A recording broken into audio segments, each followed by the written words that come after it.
Hello, everyone, and welcome to this taster session for our Executive MSc in Strategic Marketing on AI, Metaverse, and Automation in Marketing.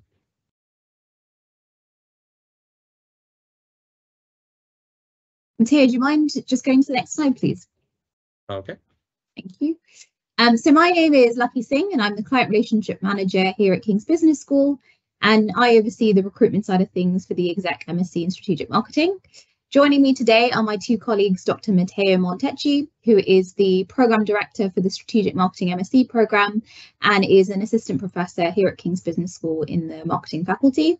And also joining us is Dr. Kirk Plangger, who is the module leader for the Decision Science module within the Exec MSc in Strategic Marketing and is a Senior Associate Professor here at King's Business School.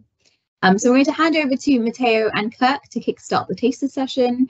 But any questions that you have throughout the session, please pop them into the Q&A and we'll be answering them very shortly. Without further ado, I'll pass over to Matteo and Kirk. Thank you very much. Lucky, over to you, Kirk. Okay, so we've entitled this session AI, the Metaverse, and on automation. And so we're going to, first of all, just talk a little bit about what is AI and why should you care. And then we'll talk a little bit about the synthetic manipulation versus generative AI. Then move into more AI influencers and influential AI, and then move into the Metaverse and develop some questions on Metaverse marketing, and then finish off talking about the new program that we're launching, and the Q&A. Great. Next slide. Yeah. Okay, so for those of you that are geeks like me, you might recognize this logo. It's the logo for Skynet in the Terminator movies. And which is the artificial intelligence or the AI that basically takes over the world and sends robots back in time and stuff. But thank God that's not the kind of AI that we're talking about yet now. So AI is a computer system able to perform tasks normally that require human intelligence, such as visual perception, speech recognition, data analysis, decision making, and things like translation between languages and things like that, right? So marketers need to know about AI and its applications to identify how marketing and business management can become more efficient and more effective, so that we're communicating with our consumers or potential customers in ways that are extremely relevant and also safeguarding our brand against potential risks from stakeholders that maybe have a different point of view on our brand. Next slide. Great. So we have, it seems like it's very similar. There's synthetic manipulation, which is sort of the deep fakes, the Charlize Theron.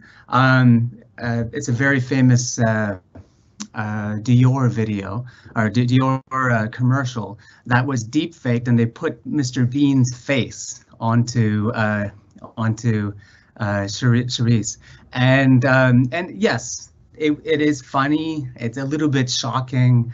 It's Mr. Bean with a young female body. It's a little bit strange, but perhaps there's not a lot of negative impacts on the brand. However, that shows us some of the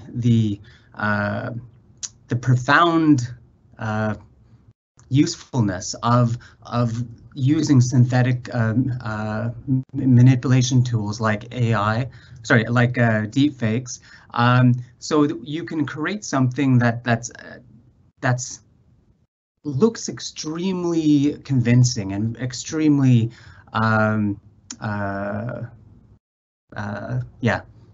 extremely close to reality. Whereas the generative AI has been really in the news recently with programs like ChatGPT, the DALL-E, and other sort of programs called GANs. GAN is a generative adversarial network, which is basically two AIs that basically battle each other. One's called the generator, that basically just generates lots of images, like the images you see on the right part of your screen. All those people, well, I call them people, they look like people. They look extremely convincing, right? However, they are not real people. Those are entirely generated images from a computer, and the two AIs battle each other out until the generator fools the other AI into believing that those are actually real. And then when we look at them, we cannot distinguish between the fake and the real. So that's a little bit, well, a little bit of a taster into what we're talking about when we're talking about synthetic manipulation and genetic AI. Now, can we move on to the next slide? So here is something that's emerging. So while we've talked about creating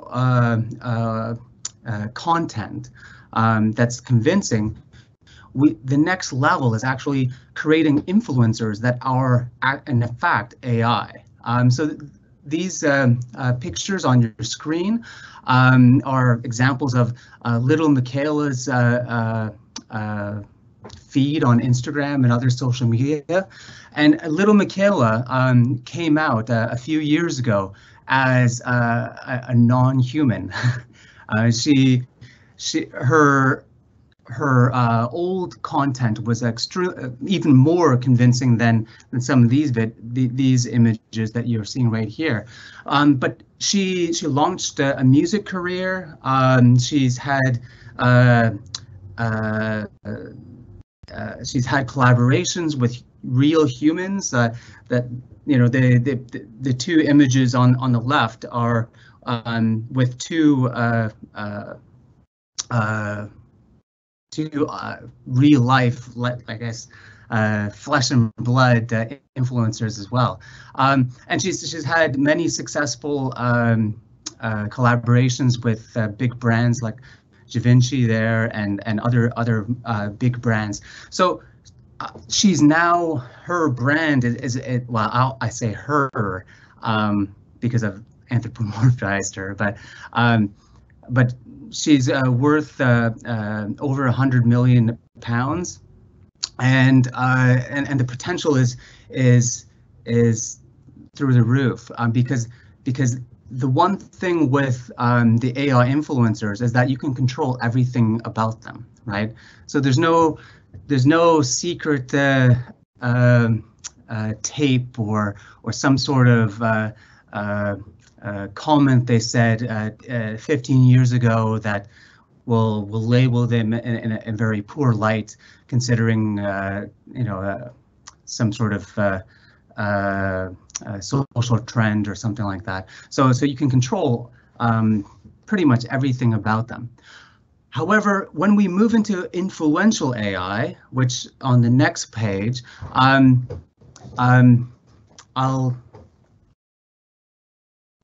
So before you hit play, Matteo, but in the last U.S. election, an NGO called Represent Us designed a campaign to try to get U.S. citizens to exercise their democratic right and go out and vote.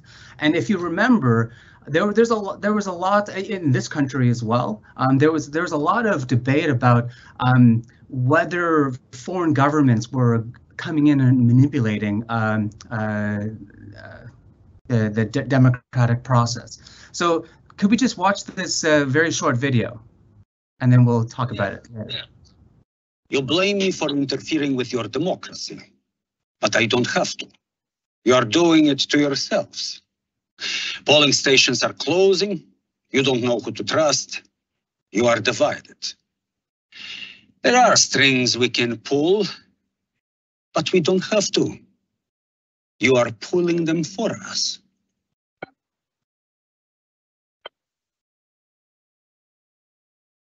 Great, and I hope that you guys got the general message there. But just think about that.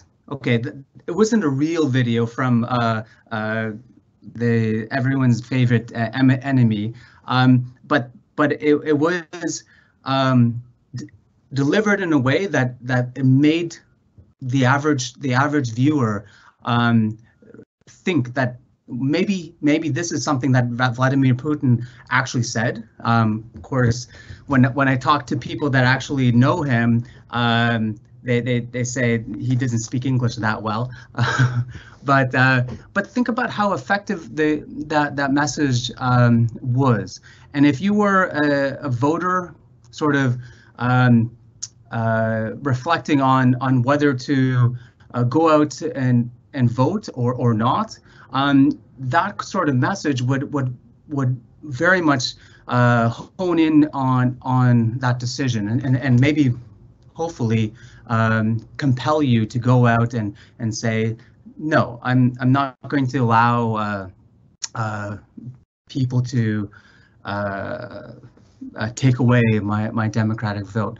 So, but this also brings up other questions that are really important, like how ethical is the use of AI in advertising and in other kinds of marketing, and that also now think about how your brand could use it, and also what kind of risks might be realized if someone tried to use it to spread some sort of negative misinformation campaign about your brand. So there. I mean, we're really at the leading edge of the application of AI and to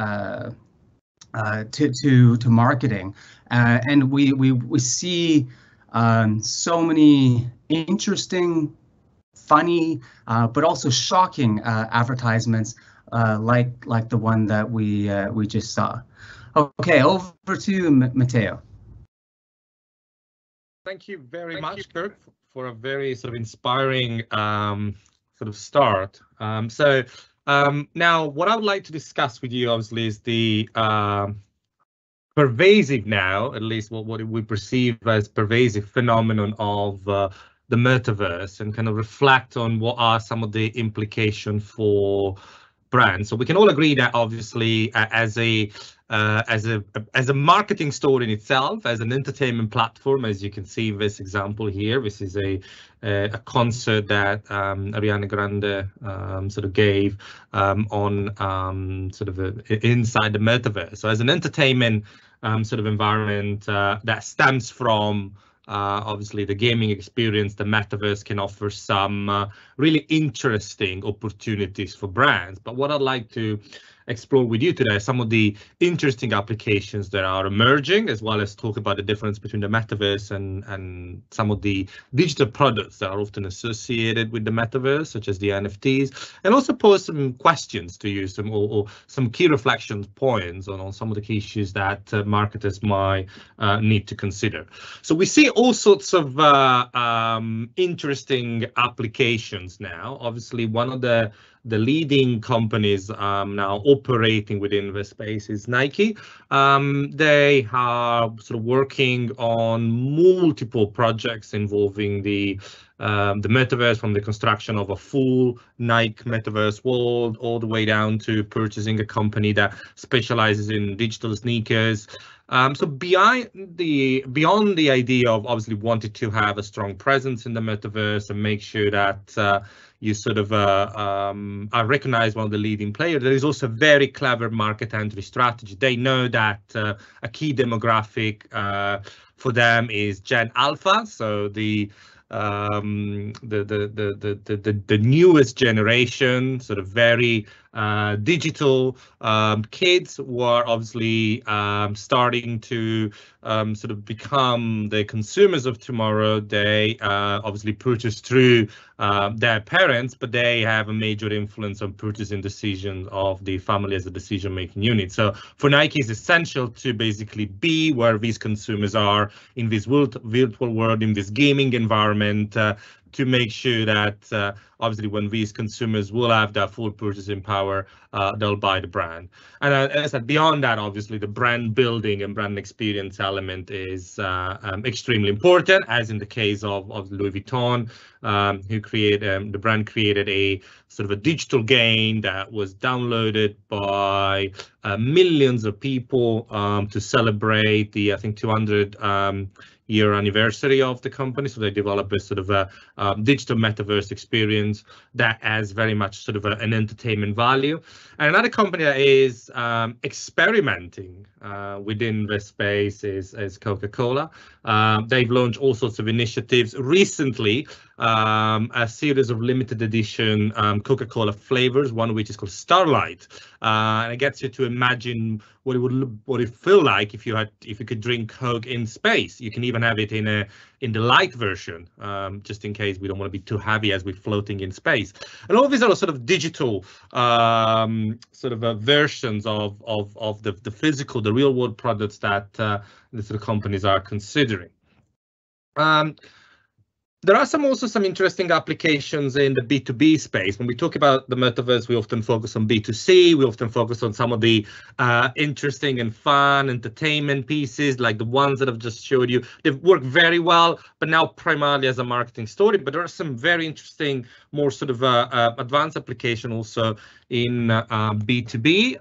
For example, this is Microsoft Digital Twins, which allows companies to really study and prototype complex environment. Think about a sort of an oil platform where it's not really possible to try and test physically, but obviously with the use of these advanced visualization, we can sort of study how people might interact, engage within the space, what might be their major safety concerns, or how to design the perfect office, or how to create the sort of perfect factory where all the different products are assembled in the best possible way, while also enhancing the experience and usability of workers and employees if we're talking about offices. So there are some really sort of interesting applications that are already out there when it comes to metaverse within the B2B space. And obviously, when we talk about the metaverse, we often think about some of the digital versions of product, or products that in itself are only digital, which are sort of obviously interconnected with the metaverse, but they do represent different value propositions. So obviously there is a growing consumer interest in NFTs. I look specifically in the work that I do at fashion NFTs and sort of digital fashions. And so there are some really interesting example of what you see here is an example of one of the first sort of digital fashion couture houses that also sort of sold a dress through blockchain for almost $10,000. This is this was one of the first couture dresses that was only NFT based, one of a kind. That the company kind of produced a couple of years ago. It doesn't exist in real life. It's only a variation of was only a representation of the dress in a physical environment. And from that point onward, the sky is the limit. We see so many brands now sort of experimenting with these products. Doing obviously the strategy is the limited drop of this product for a very short period of time. But again, we see really NFTs fueling something that we call conspicuous consumption, status signaling. So obviously, it's not so much about the product in itself, it's the fact that you went through the experience, you can say about that experience, you can talk about owning the product. So there is a lot of collecting behavior, very similar to obviously collecting pieces of art. So hence why potentially this might not be the most sustainable strategy for companies, because it'd be interesting to see in a couple of years' time whether consumers will get tired of sort of collecting these digital artifacts, or whether companies will have new ways of allowing customers to use these digital artifacts, perhaps in digital worlds that they create. So reflecting on all of this, I'd like to put some interesting questions. Now, obviously, I don't have a full answer now, but there are some interesting challenges that marketers, as well as sort of companies, all sorts of associations and organizations are grappling in. First of all, who owns the metaverse? So the whole idea of the metaverse is, what we hear a lot about, is a decentralized world.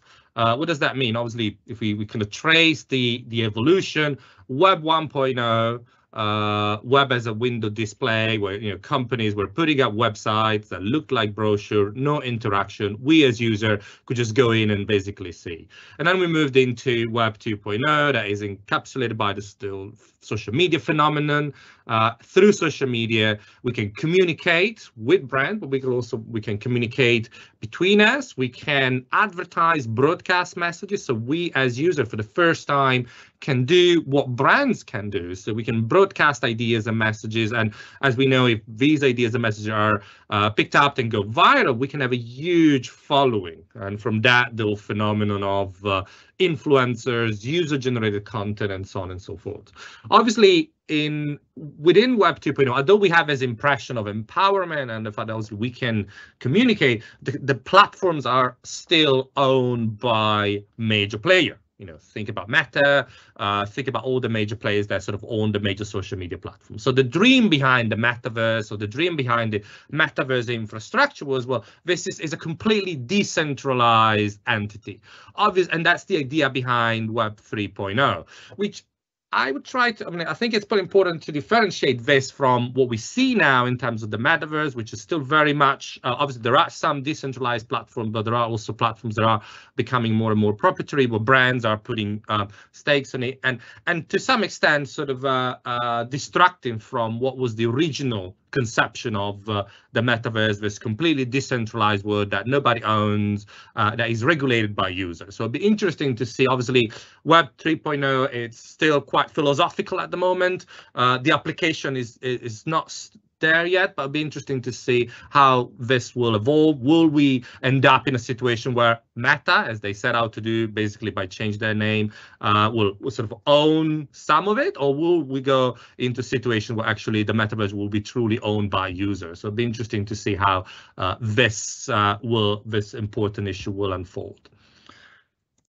The other interesting strategic issue and question revolves around, obviously, the intellectual property of the sort of various products, as well as creations that end up floating on the metaverse. This is really hot from the press from yesterday, I believe, where Hermes won a lawsuit against an artist who put up an NFT that resembled the Birkin bag, the very famous iconic Hermes bag. And the artist was fined almost more than $100,000 for copyright infringement. So obviously, we have, again, this perception that the metaverse might be a free space where consumers can really sort of engage in all sorts of activities, but obviously there will need to be some regulations, and obviously IP, brand safety. Think about your digital products get sort of diffused through the metaverse. How do you control that? How do you control potential copying? Obviously, we know NFTs are often connected with blockchain, and that can enable some form of control and traceability and transparency. But there are other important concerns, like in this case, that brands sort of need to think about when they enter sort of this space. So we hope that with this overview between what sort of Kirk mentioned in terms of synthetic AI, synthetic content, the later discussion also within the same stream around ChatGPT that we're all having, or the interesting opportunities and challenges that the metaverse brings. We hope that these are some of the topics that you're interested in, and these are some of the topics that we debate with our students in our sort of MSc.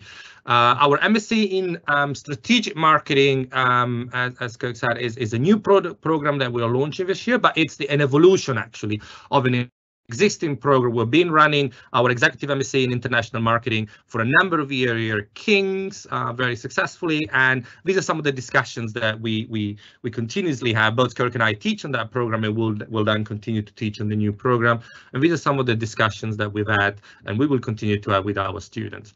So let me give you a bit of an overview of what this program is about, and then we will open the digital floor for questions.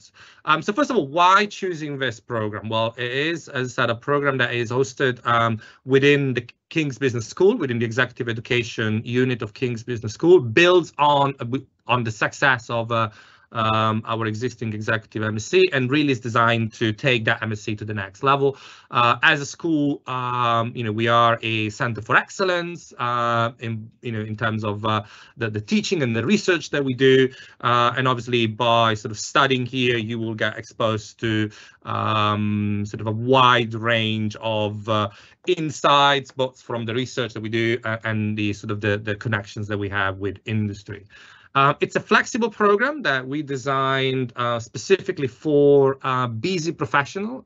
It's a part-time program that we deliver intensively over weekends, and in a moment I'll show you an example of a scheduling of the program. As I said, we are very focused, both Kirk and I, but also all our colleagues, on the idea of future-proofing, future-looking your marketing strategy. So we bring the research, the insights, what we work on in the classroom, and we really believe in sort of connecting research and practice to making sure that you sort of understand what are the latest challenges that marketers are facing, but also that you analyze those challenges critically. Like, is it right to use AI to produce synthetic content? How do we protect our brand if we decide to operate on the metaverse? How do we make sure that consumers are safe when we create a metaverse experience? So those are some of the important issues that we are going to discuss, among sort of other important sort of elements of designing an effective marketing strategy. As I said, we believe in the power of insights, and in particular, we focus on enabling our graduates in sort of understanding how artificial intelligence, machine learning can be used to develop powerful insights that can inform decision making. So your decision making becomes more evidence-based. It becomes stronger. And obviously, as a mission of the college, the school, and this program, we're very focused on exposing our sort of candidates to ethical and sustainable sort of issues that marketers need to face, making sure that obviously as we enable future marketing managers, we want to make sure that obviously social sustainability, environmental sustainability, ethical issues are the forefront of what they do. So what does the program look like? This is the structure of the program. So it's, as I said, part-time over 2 years. So in year one, you will study a series of core modules, starting with sort of strategic marketing, which is designed to give you an overview of the framework of sort of creating a solid and sustainable marketing strategy. Then decision science, which is the module that Kirk teaches. Kirk, do you want to say a couple of words on your module? Sure, yeah. I guess decision science just allows you to really understand how customers make decisions, right? And how you can influence them, and yeah, so it's like what's going through the minds of of those customers. Perfect. And so this is your first term.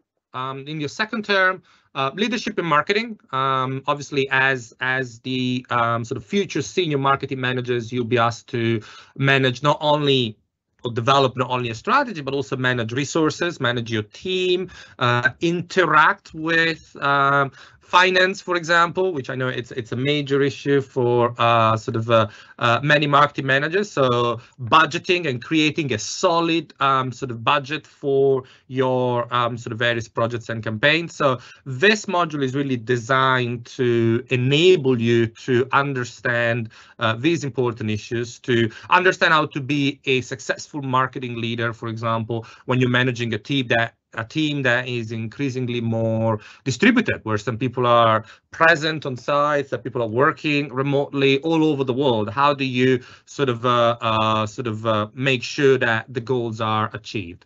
Insight-driven marketing, as I mentioned before, very much sort of focus on using data to inform decision-making. And here we're looking at some of the latest development in artificial intelligence and machine learning, specifically within the domain of data science. And then brand management and communications. Here we're looking at brands as the main assets that obviously marketers have to manage, and obviously how do we design, develop strong brands, and how do we communicate brands' value proposition using a range of tools, for example, social media. Then in year 2, we introduce a series of specialist modules. The modules that you see here in year 1, they roughly equate to 2 weekends. So each module is 2 weekends, whereas in year 2, each module is basically 1 weekend plus some elements of distance learning. And through the specialist module, we really cover some of the important issues that marketers are facing now. Digital marketing technologies and automation, which is what we talked about today, is a good representation of some of the key issues that you will discuss within this module, with other important aspects such as, for example, the deployment of robots and robotics to enhance the service experience of customers. Innovation and new product development. How do you sort of construct new market offerings that really appeal to customers? Pricing. So how do you sort of make sure that you set prices correctly, taking into consideration the goal of the organization? Managing customer value. How do you create effective customer journeys? How do you sort of structure the sales functions of your organization? Strategic omnichannel management. Here we look at digital more from the point of view of retailing and e-commerce, and again, using those platforms to enhance the way customers can access your product. And then finally, marketing for the environment, society, and governance. As I said, whilst we discuss these ethical dilemmas all the way through the program, we really wanted to give to these important aspects a primary space. So that's why we have a module that is dedicated to the interesting relationship between marketing and the emerging ESG agenda that many organizations are developing.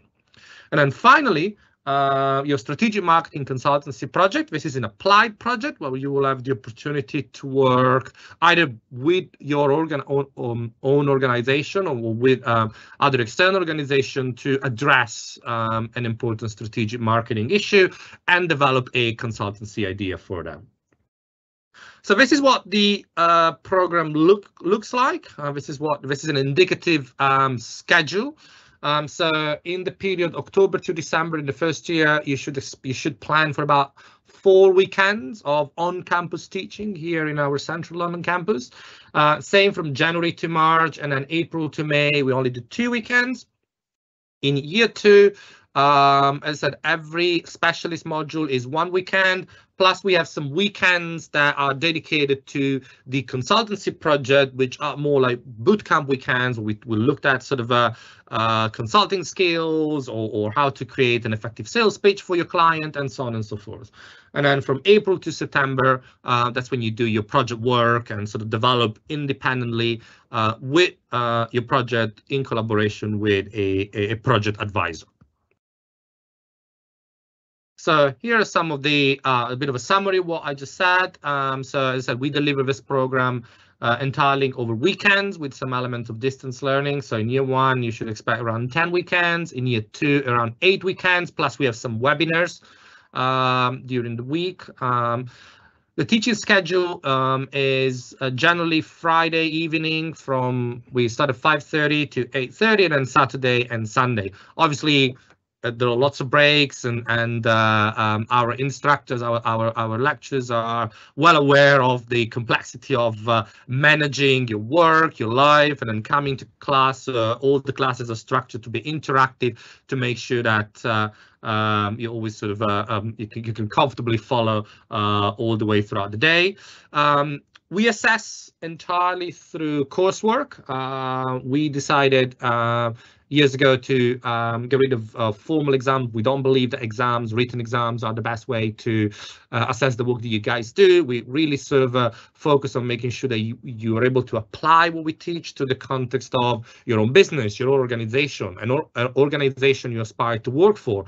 So I think practical applied is key focus for us, and we reflect that into the assignment. And the strategic marketing consultancy project is something that you submit at the end of the second year. It involves a consultancy report plus a presentation to the organization, and we also have a program conference where you'll be able to share what you've done with your colleagues, with the rest of the faculty. So what are the next steps if you're interested in the program? Well, we're all looking for candidates who have normally 4 to 5 years of experience. Now, we interpret experience quite broadly, both in terms of the spectrum of activities. So we are obviously interested in candidates who have a marketing background, but also people who have worked in product development, retailing, but in other functions as well that are perhaps interested in converting onto marketing.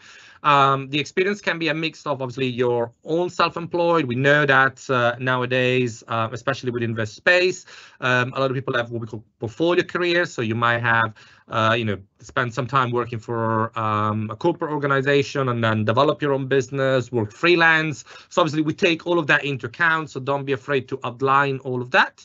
And obviously we have some academic entry requirements, a minimum of 2-1 in any discipline. But again, if you have a significant work experience, please get in touch with us, with Lucky, and we will be able to evaluate, perhaps if you don't meet the traditional academic requirements, so to speak, but if you have had a lot of experience in marketing, we'll be interested in sort of focusing on sort of examining that as well.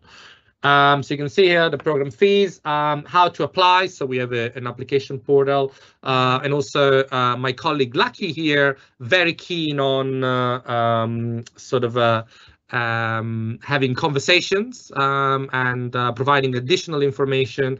So if you're interested in knowing more about the program, please get in touch with Lucky through this email address and book a one-to-one consultation. And I think that's about it. Great. Thank you so much, Matteo. We can kickstart the Q&A session now. We've already got a couple of questions. The first question we have, I think, is for you, Kirk. So it's from Sylvie. So she said, is there any current legislation in using AI in advertising, such as the Putin example? And if not, is this something we can expect to see in the future?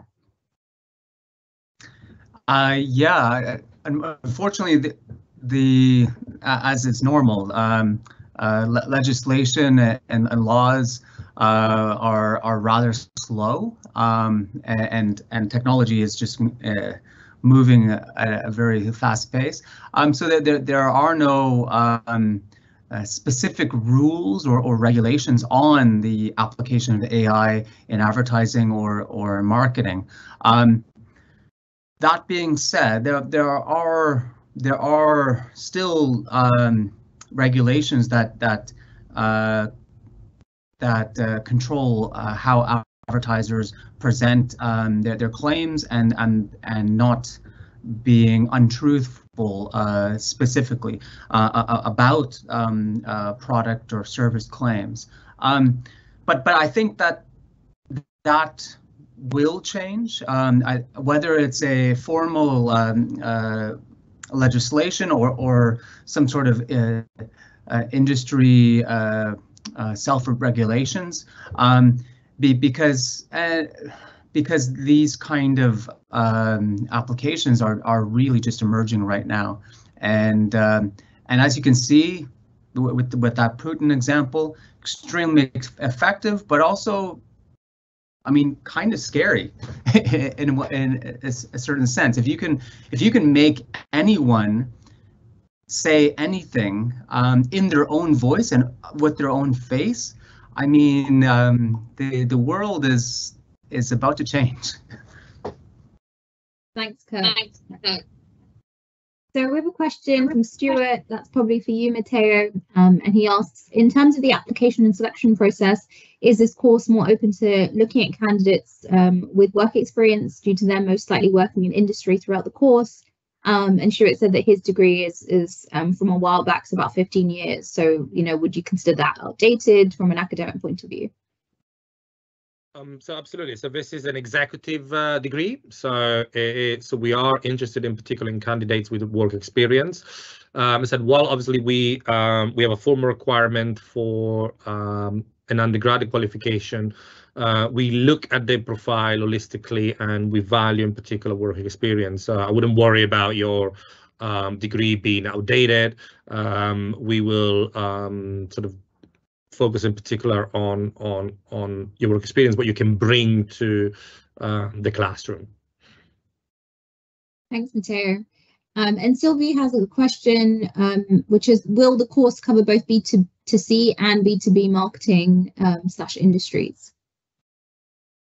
Yes, so we focus on both B2B and B2C. Some modules have, for example, the sales, the customer journey module focuses on more on elements of B2B. Other modules might examine more the B2C elements, but overall, throughout your journey in the program, you will get exposed to both the B2B and the B2C side of things. Also, the faculty has we all have sort of different kind of sectorial experiences, and we bring those examples into the classroom. So throughout the program, you will be exposed to these different sectorial examples. But yes, we do have elements of B2B and B2C throughout the program. Could I just say something as well? Yeah. That's quite interesting, the B2B and B2C question, and that's I mean, with teaching executive students over the last 7-8 years, generally before the experience with a regular MSc program, students don't have that vision of what they're actually going to be doing in marketing, and so we often just try to focus on the B2C examples because it's more relevant for them. But with executives, it's much more complicated. Whether you are a B2B or B2C marketer, you have to see both worlds, right? And that's exactly what we had designed this course to reflect. Yeah, you have to be able to understand what the end user it wants and how we can convince them about the benefits of your product or service. But at the same time, you might be in a B2B role, and even if you're in a B2C role, you have to understand the relationships and how to buy or select supply chain partners in a way that protects your brand and builds the best product or service that you can do. So we have to cover both parts. And as a program that's trying to gear up our students to become truly marketing leaders, you have to know both sides of the marketing world. Thanks, Matteo. Thanks, Kirk. So we still have time for a couple more questions. So any burning questions, please pop them in the Q&A and we can answer those. I know, Matteo, we usually get a question from kind of companies or individuals who are thinking about putting a business case to their organization about, getting permission to attend, but also perhaps sponsorship. Is there anything that you think that they could talk about in terms of, the impact that this program is going to have within organizations, within their roles, and how they can really put that case forward? Yeah, no, I think it's an excellent question, Lucky. So this program, I mean, what we aim to do with this program is to enable candidates, first of all, to have an understanding of what are the latest developments within the broader marketing space, so they can really help organizations become more proactive. Strategy is often about sort of navigating change, and we hope that our candidates will be able to generate that change, help organizations to see that change before it manifests, and make sure that those organizations are at the forefront of the specific sector or domain in which they operate. Beyond that, we also work on developing softer skills.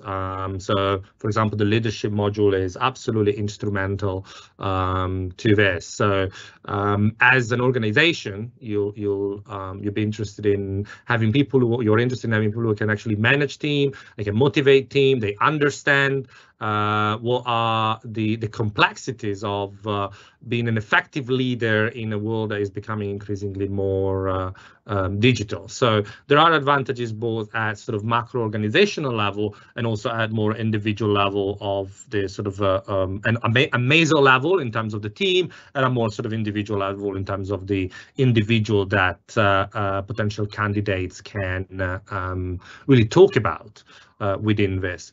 Obviously, another aspect that I often find companies are very keen on is they want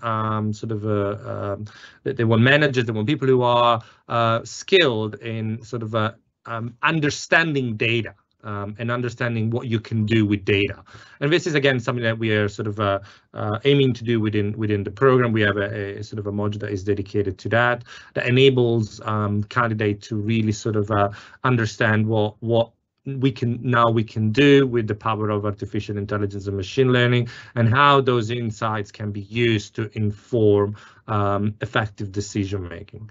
Plus, obviously, more sort of tangible advantages that we will really encourage candidates to bring that problems into the classroom, into the assignments, to reflect on real issues that they're facing, and use the material that we talk about in class to really unpack those issues. So it becomes a really sort of an important journey of self-development on multiple levels, as I said, at the macro level, really understanding how the organization can become better at creating strategies that generate change. At meso level, when you become better at managing a team, and at individual level, when you really understand the skills that you need to succeed. Perfect. Thanks, Matteo. So we've had a couple more questions come through. Yeah. So Duncan was comparing this program to the International Marketing MSc program and said this obviously has a different second year. This executive program has no dissertation and different modules. So how does the school's vision differ for this program? Is the goal for this program to be more applicable in the workplace? Yes, I don't know if it's comparing it to the full-time program or the existing. The part-time. Yes, no. So for designing this program, we build on that program. And so that program has been in existence for many years, but we sort of understood that we needed to create an offering that was really sort of taking into consideration the very different environment in which we operate now, and also the soft skills that marketers and successful senior marketing managers need to have.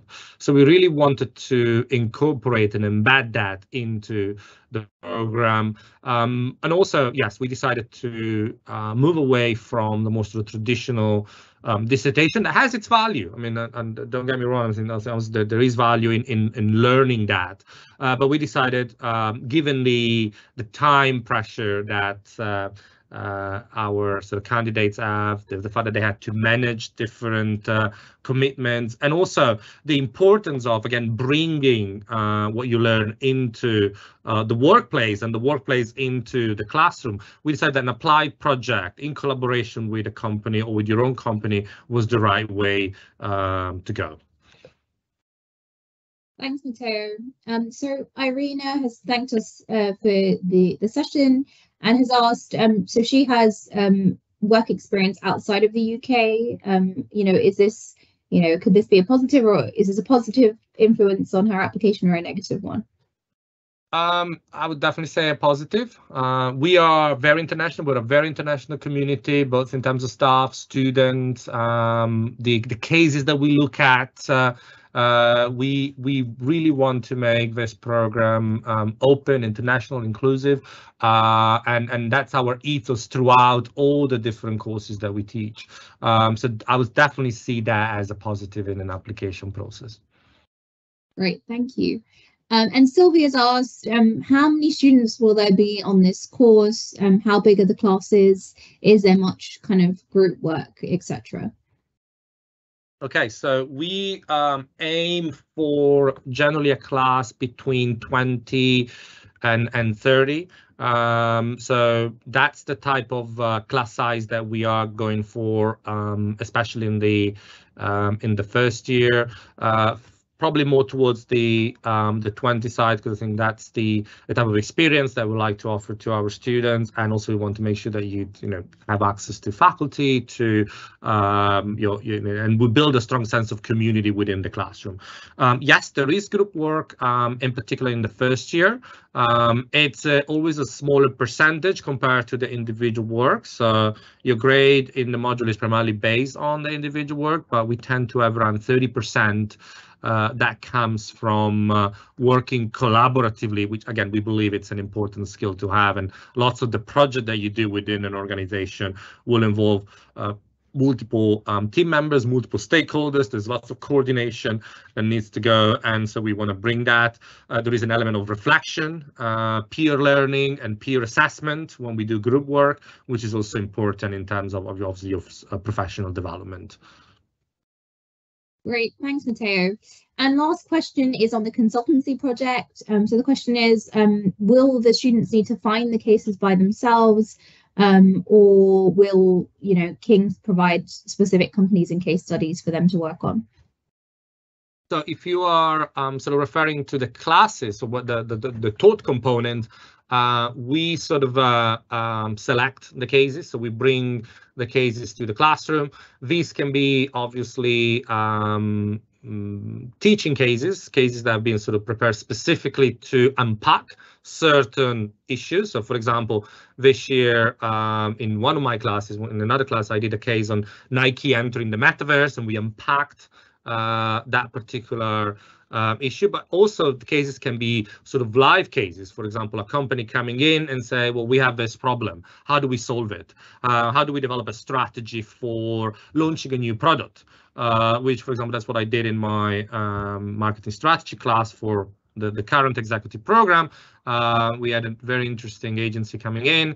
They have developed this proprietary technology through which they can sort of predict the success of new innovative product. And we ask students to, building on some of the key parameters that the agency developed, to develop a proposal for and a marketing plan for a new product that they then market tested live on the platform. So it's a combination of us either bringing industry into the classroom or teaching cases.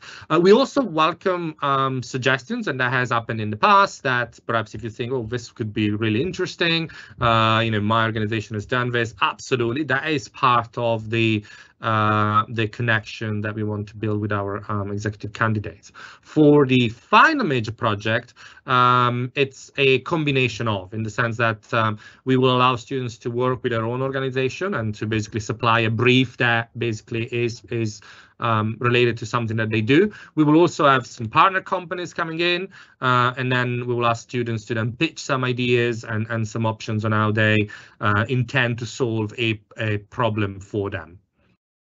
So again, it's a bit of a mixed approach. Perfect. Thanks, Matteo. So I can see that there's no more questions left and we're almost at the end of the session. Are there any final comments from you, Matteo, and you, Kirk, and that before we wrap up?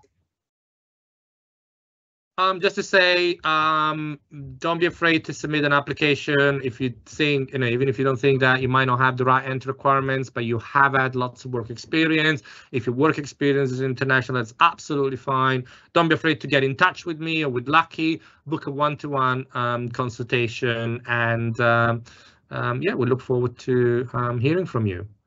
Kirk, any final words? I just wanted to say that I'm really looking forward to meeting hopefully some of you in our classes starting next academic year, and I hope that you found our discussion useful or anyways thought-provoking, perhaps, as the comment is in Arpina's comment in the chat. But yeah, thank you very much for your time, and hopefully see you soon. Great. Thanks, Matteo. Thank you, Kirk. It's been a fantastic session. It's been really, really interesting and super insightful. So as Matteo and Kirk mentioned, please don't hesitate to reach out to find out more information about the Executive Masters in Strategic Marketing. I've just popped our email address there, so any questions you have, just email us and we can get back to you, and happy to have a conversation with you about the program and your kind of fit for the program and things like that. But yes, hope you enjoyed the session, and really looking forward to speaking to you soon. Thank you so much, and take care.